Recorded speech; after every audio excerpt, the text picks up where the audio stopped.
Oh man, I'm not gonna lie to you guys. I'm pretty excited too. I want some rest. Are we having fun yet?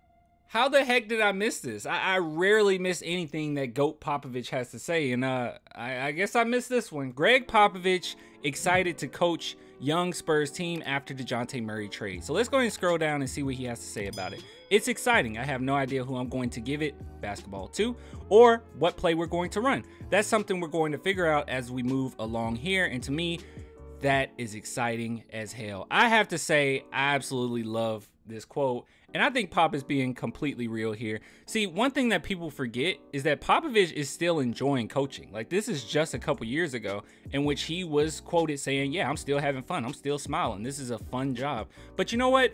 I don't care about what Pop wants, okay? I'm a Spurs fan. What do I want, all right? At the end of the day, Popovich, he's going to be here, you know, and he's going to leave, and the Spurs are going to live on, okay? But what do I want right now for this team? Well, I want Pop. I really think Pop should stay as the coach, at least for the time being. And, you know, he can reevaluate it in a season or two or anything like that. But as it stands right now, Pop is the perfect guy for the job. Now, first and foremost, one reason why I really want Pop to just go ahead and stay the coach right now is he keeps things in perspective. And when you have very young guys, sometimes it's really hard to keep things in perspective. Keep in mind that these guys are coming from maybe not having a lot of money, sometimes even poor, broke, to having a more money than they can even count, okay? So with that being said, you have to keep these guys grounded. You have to keep them on the ultimate goal, and that ultimate goal is growing as a person and giving back to the community and just, you know, being humble.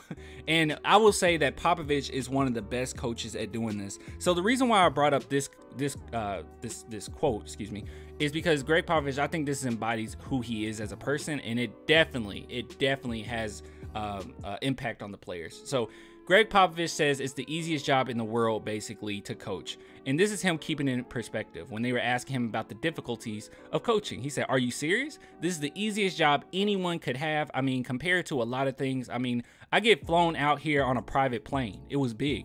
They had food on there. It was free. I landed. They put me in a 4-season hotel. I didn't pay a penny for that. I went to a game. I had a front row seat.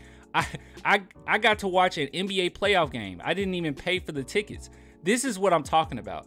Greg Popovich, he always keeps things grounded. He's never above himself.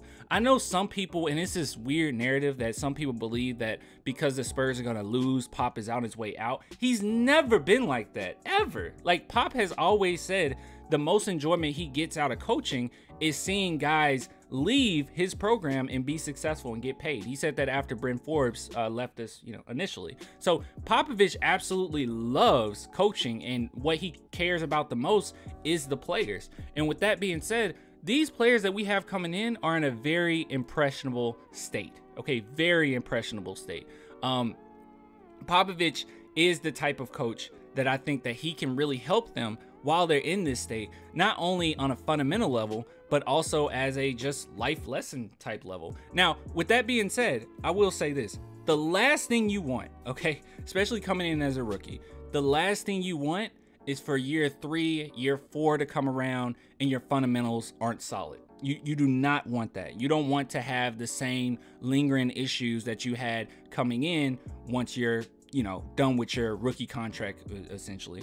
And I think Popovich is the type of coach that's perfect for guys like this because he makes sure that everyone is held accountable. Even the 2014 team, he didn't put it all on Kawhi Leonard. He didn't put it all on Tim Duncan. Every single player was accountable for what they had to do. And if the San Antonio Spurs, I really did believe that the San Antonio Spurs were worse with Popovich, then I will be quick to say, oh yeah, you know, Pop, I love you, you're great, but you got to go, my guy. But at the same time, I'm going to be honest in saying I don't think Popovich makes this team worse at all. If anything, he makes them on an individual level better. And as a team, I think Pop has been able to adjust throughout the years. Has he had his hiccups? Yeah, every coach has. But we're talking about the greatest coach of all time here.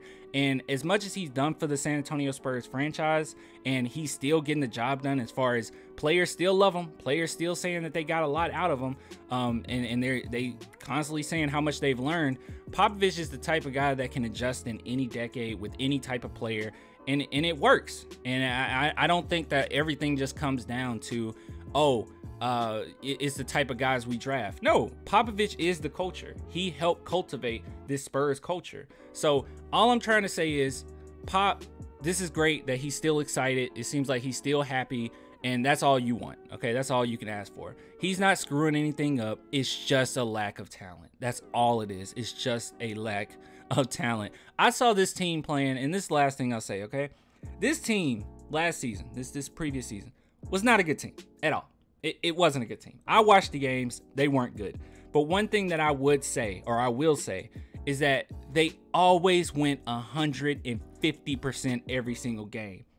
Good or bad, because obviously that gave us like not a great draft pick. I'm happy with Sohan, but it wasn't a great draft pick.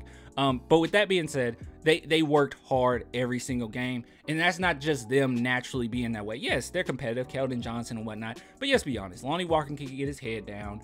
Derek White had a tendency to get his head down. These guys are, they have some, mental things when it comes to the game of basketball. But Popovich made sure that you're engaged every second of the game. If he sees that your head is down, he's going to get onto you. You got to get out there and you got to get the job done. So I absolutely love Greg Popovich. He knows how to work with players. He's been doing this for multiple decades now. It's not a situation where he's lost a step. He hasn't. He's been killing it. And I absolutely love the fact that he still wants to coach the Spurs. And it could be very well kind of I don't mean this in a bad way, okay, because I don't think he's that great. But I think that it could be kind of a Mark Jackson situation, where he comes in, he kind of helps these guys while they're young, kind of build into the players that they're going to be later on. And then Popovich kind of assigns or, gives the front office a wink towards who he probably, would prefer to take over his job once he's gone. Brett Brown? Who knows? But I think that would be a really good way of going about it, especially since they'll already be established. They'll have all the teachings of Pop already there. The fundamentals will be down. Some of the life lessons will be there, just so they can already be grounded and ready to take that next step. I think Pop is perfect for that. And you can't get a better coach on the market right now than Greg Popovich, period. I don't care what anyone says. So you guys let me know what you think. If you want to support the channel, I don't know what I was about to say. Support the channel. It's only $2 a month. Patreon, YouTube links below. Until next time, guys, deuces.